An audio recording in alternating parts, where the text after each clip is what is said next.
2 disclaimers. Actually, maybe 3 disclaimers. First disclaimer. If you can hear the construction, I'm so sorry. I tried to tell them to stop. No. Second disclaimer. Vulcan is in the room. You might be able to see him in the corner. Hey!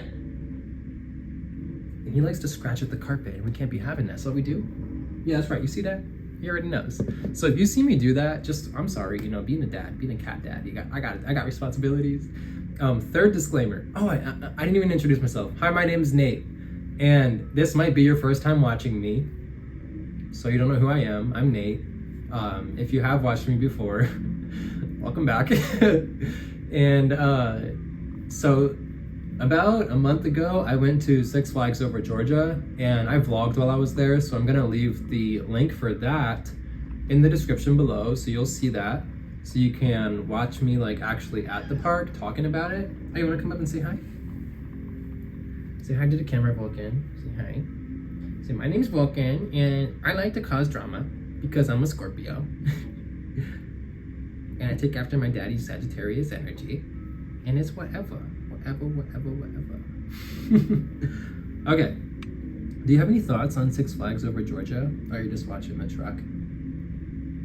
Yeah, he likes trucks. So anyway, Six Flags Over Georgia. My third disclaimer is that I did not eat anything other than chicken fingers while I was there. Genuinely, I went there to ride the roller coasters. So that's really all that I'm going to be talking about.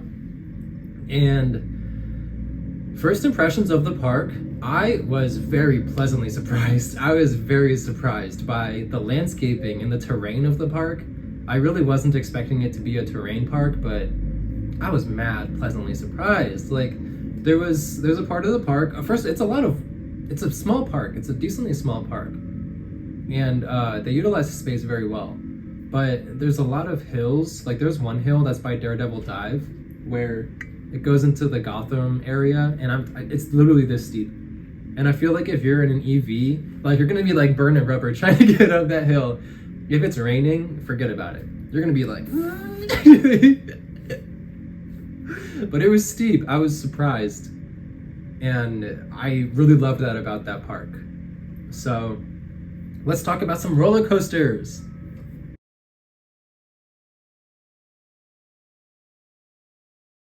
So first on the list is the Georgia Scorcher. This is a B&M stand-up coaster. This opened in 1999. I believe somebody told me that it had retracking recently, so I didn't research that. So if that's true or not true, let me know. So I give this coaster an 8 out of 10 because my home park is Six Flags Great Adventure, and I'll reference that park a lot. And they have the Green Lantern stand-up coaster, and this coaster is much bigger. It's very much like the Riddler at Magic Mountain. So much bigger, much more intense. And I felt like the Georgia Scorcher was a lot more small and like a lot more intimate. And I liked that because stand-up coasters are very uncomfortable because you're standing up.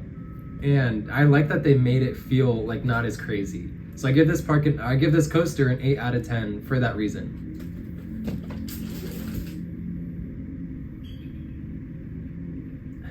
Anyway, the next coaster on the list is Daredevil Dive. This one I gave an 8 out of 10.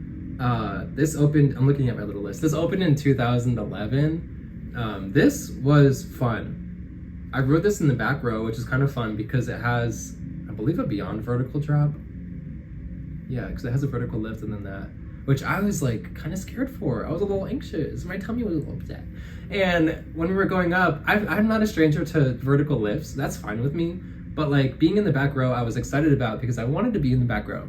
And this coaster pulls some intense G's. It feels like you go up like this part and you're just like, whoa. And it reminds me of like Connect's roller coasters, the way they would zoom around the track really fast. That's how this felt. So I give this an 8 out of 10. It was fun. I would ride it again. I wouldn't wait more than 30 minutes for it. So, yeah. So third is the Great American Scream Machine, and this is a wooden roller coaster that opened in 1973. Let me confirm. Yeah. And when it opened, it was the tallest, fastest, and longest roller coaster, which is really neat. It's 50 years old, so I think like in that time, 50 years, it's so crazy. And this one was like one that you would do just for the credit. I love these kinds of wooden roller coasters because they're so bad that they're so much fun. It's just like, like, you know, it screams the whole way on the track and you're just like, we're gonna die. It's so much fun. I love that about it. So because of that, I gave this one I gave it a 5 out of 10, which I think is pretty generous. There really wasn't any like forces. There's like a little bunny hop where you got pulled out of your seat a little bit, and that was about it. And it is like surrounded by water, so it looks really pretty, but 5 out of 10 is pretty generous, so I think that's good. Next we have Goliath, so the 4th coaster on my list, and this is a B&M hyper coaster. What? You come up? This opened in 2006. This I give it? An 8 out of 10. And that is because I've ridden like four B&M hyper coasters, Mako, Nitro, Goliath, and what's the other one? Oh, Apollo's Chariot. And this one, I get torn between Nitro and Mako as my number 1, but this one is definitely number 3 of the 4 that I've done. This one is a lot of fun. So I think an 8 out of 10 is pretty solid. It has like a bump, like a hump before it goes into the brake run. And it was so much fun because we also like cut through the trees, and the way the layout is, it's so cool. It was cool. It was a lot of fun. Okay, number 5 is the Riddler Mindbender, and this opened in 1978. This also opened as the tallest and the fastest roller coaster in the world. And this one's a no-go for me, dog. This one sucked a little bit. I gave it a 6 out of 10 though, which I think is because of the landscaping. There's a part when you because didn't it have 2 lifts? No, it was just 1 lift. Yeah, but I love the landscaping. There's a part where you come up and then you go really far down into a valley and then you come up. But when you're going down, like when you got to the bottom of that valley, it was like you were like hitting something, and it was so uncomfortable. I only did it once. It was bad. But the queue went through the forest, which I liked a lot because it was hot that day. So a 6 out of 10 is not bad for that. So number 6 is, what is it? Blue Hawk. And this came to Georgia in 1992, so it was relocated. And this coaster, I literally gave it a 2 out of 10. And I'm not gonna say much. I'm just gonna say that it was crazy. Yeah, even Vulcan agrees. That thing was crazy. There's a part where you're like going up into like a half loop, and then it just like, you're like going up and it's like JK, and you're like, what the? It was crazy. I was so uncomfortable, which I knew I was gonna be, which is why I was kind of anxious for it, because I was afraid I was gonna get like motion sick, which I don't, but I didn't. But that thing was just nuts. 2 out of 10. Would not recommend. Actually, no. I give it a 2 because it was beautiful. Over the water. So gorgeous. Okay, he's scratching on his cactus. That's okay. So that was 2 out of 10. Pretty solid. Fun to watch, not fun to ride. Vulcan wanted to join for the next one, and that's Twisted Cyclone, right? Twisted Cyclone? It's an RMC conversion. Yeah. So this one, hey. Okay. See, he's like got a lot of energy, and he's mad because I closed the door. Do your cats huff at you? Okay, anyway. So Twisted Cyclone. This one was an RMC conversion that opened in 2018. And this one I gave a 9 out of 10 because I had a lot of high hopes for this coaster, because this was like before RMC started building some mad coasters. So this one was like, I remember on the smaller side when they announced it, and it still is very small, but that's why I like it. I've ridden it, I rode it I think 5 times. I literally rode it in the front, the middle, the back, and the back is the best on the drop. The back gives you the most like negative, that's negative G's, right? So when you go down, and I liked the front a lot because you kind of hang over the drop, and then when you get to the bottom, you're just like, whoa, you get like pushed into stuff. Oh man, it was so much fun. It was very short, but it was so cute, and I just loved it. It was so much fun. The theming was like decent. For a Six Flags park, there was like actually props around the coaster, and that's like, okay, like that was nice.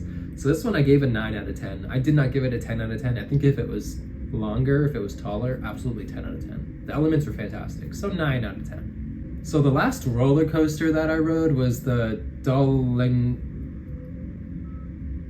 Naga. I don't know, mine train. I don't know why I'm having so much trouble with that. Okay, this opened in 1967, and I gave it a 2 out of 10. A 2 because of the history, not because of the ride experience, but the history. And it was really, I love history, so I loved it for that reason. I love when you walk into a roller coaster station and all you smell is the wood. Like, oh, Dollywood was full of that. I loved it. But this I gave a 2 out of 10 simply because it should be closed, and it should be memorialized, and it should be like a historical thing and not like something that you can ride. So that was crazy. This guy's coming right up to my window. Hey. For what? He literally is just doing circles. My honorable mention was not a roller coaster, but the Monster Mansion. 10 out of 10, bruh. 10 out of freaking 10. That thing was nuts. Oh, he's just picking up his tools. Okay, bye. Not even gonna call or text me. He's just gonna leave me like that. He's gonna ghost me. That's crazy. Anyway, the Monster Mansion. 10 out of 10. I think I rated it so high because it was very hot outside and it was in the AC. And it's a little boat ride that just takes you through like some scenes. But there was animatronics. The scenes were so well themed. Did we go up a lift? I don't remember. I don't think so, because there was no drop. But it was just so cute, and it was so well themed. The music was great. I feel like it's perfect for children. I loved it. You know what I mean? Like, I had a good time on it. It was so cute. It felt like Disney. Like, and for a Six Flags park, that's a lot. That's like more than enough. Like, that's too much. That's doing too much. So my honorable mention, Monster Mansion, 10 out of 10, must ride. And my overall rating of Six Flags over Georgia would be like, honestly, I feel like I'm torn, like a 7.5 out of 10, 7.5 out of 10, because they need a standout roller coaster, like a very standout roller coaster. Goliath, I think right now is their standout roller coaster, which is perfect. It's a really great ride, but they just need something newer and better. And the food, I only ate the chicken fingers, so I don't know, but I feel like the 7.5 out of 10 is like good. So yeah, so that's my review of Six Flags Over Georgia. Let me know if you've been to this park, what your thoughts are, your favorite roller coaster. If you agree with me with that hill that should be illegal, because like I just imagine people in EVs like burning out trying to go up it, which isn't funny, but like, you know what I mean? Like, so yeah. And I will see y'all later. Just let's talk in the comments below. I'm replying to every comment that I get. I'm trying to interact with them more. And yeah, so I love you. Have a good day. Vulcan would say goodbye, but he put himself in timeout like a good boy. And that's pretty much that. So I'll see you later. Lots of love.